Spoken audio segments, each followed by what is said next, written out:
much, and thank you for attending this seminar. Hopefully it will be worth your time. I know you had many other options that you could have chosen today, but thank you for participating in this seminar. And I just want to clarify one thing. As we look at the title of this seminar, I think it was listed as cultural competency, but we really want to think about this as intercultural competency. A lot of us are competent in our own cultures, but as we look at this, we want to explore how we can achieve our organizational goals by bringing together a number of cultures that may be present in our workplaces. So to start off, I just want to get to know a little bit about you.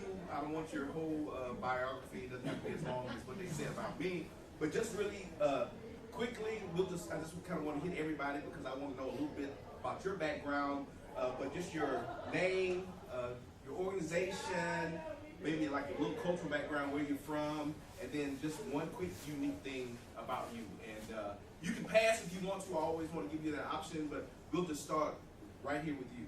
I was already introduced, but I'll just kind of go through the exercise. Glen Guyton, Chief Operating Officer of Mennonite Church USA. Background, I'm a Texan. That means a lot, especially if you're here in Texas. You can kind of see how different Texas is from other places.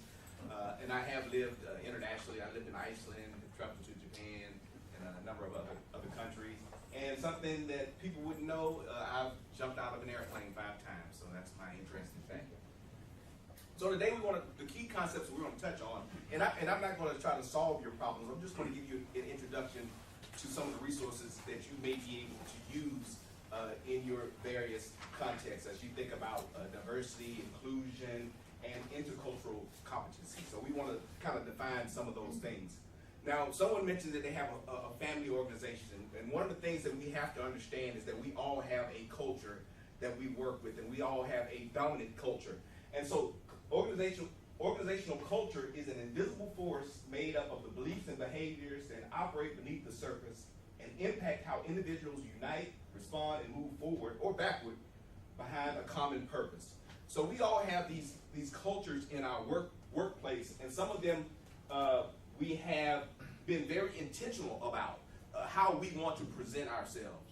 But there's also how we are perceived by others. So our perceived culture may be different from our planned culture. And those are some of the things that we have to struggle with as an organization. And as you think about branding, as you think about your mission, vision, and goals, not only do you have to worry about what's going on internally, but you have to worry about the external expression of those and how different people will receive those. And those are very much, this perception is very much based on people's cultural context. So you may understand it one way, but someone from another culture may understand it a different way, which is, it's just one of many tools. I don't know if you have the app for this convention, but I gave you a number of tools. They asked me to provide a number of tools that you could possibly use.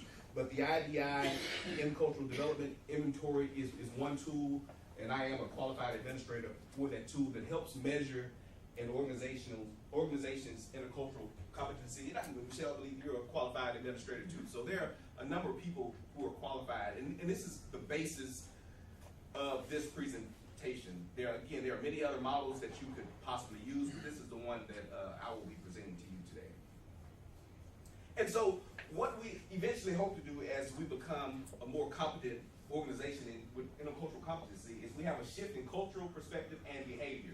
So we become aware of the differences that are around us. Many times we are only cognizant of the dominant culture. There's always a dominant culture in any situation. Again, it could be age, it could be gender, it could be race. Those are types of cultures that can be dominant in any situation. And so we want to become aware of our dominance. We want to become aware of the other cultures that are taking place in our situation, and then we want to begin to adapt. So we have a shift in perspective and in behavior. Oftentimes when we work at issues such as anti-racism or intercultural competency, we start looking at diversity.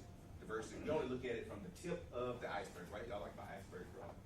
So the tip of the iceberg, we focus on, really objective things: food, language, customs, dance, art, music. But there's a subjective aspect to intercultural competency, just like there's a subjective aspect to our own corporate cultures.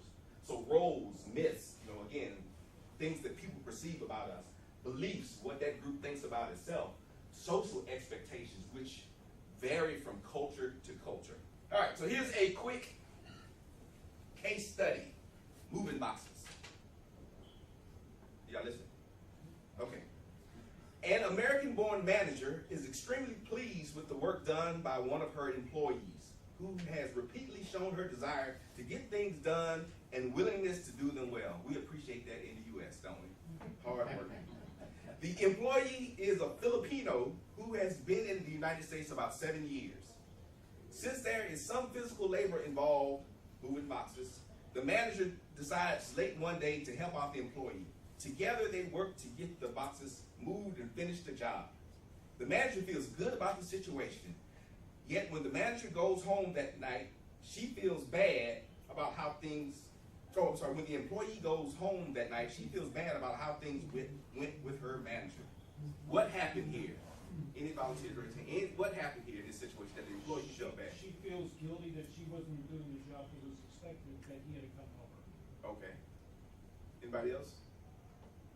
All right, so that's very much a cultural bias that person had from this Filipino culture. She is expected to pull her weight, and so when the boss jumps in and helps, he's thinking, hey, we're working together, it's all going well, and she's like, he doesn't trust me, he doesn't think I'm worthy of doing this job. So those are things that we have to think about when we are dealing cross-culturally. So part of my goal today is to encourage you to look at intercultural competency more closely in your organizations, is to get the training, to consult with a group, or to look online for the various models in which you can use to measure the intercultural competency of your organization. Because I think you may be surprised, maybe I don't want to say how bad you are at it, but you may be surprised at your blind spots. We all have blind spots when it comes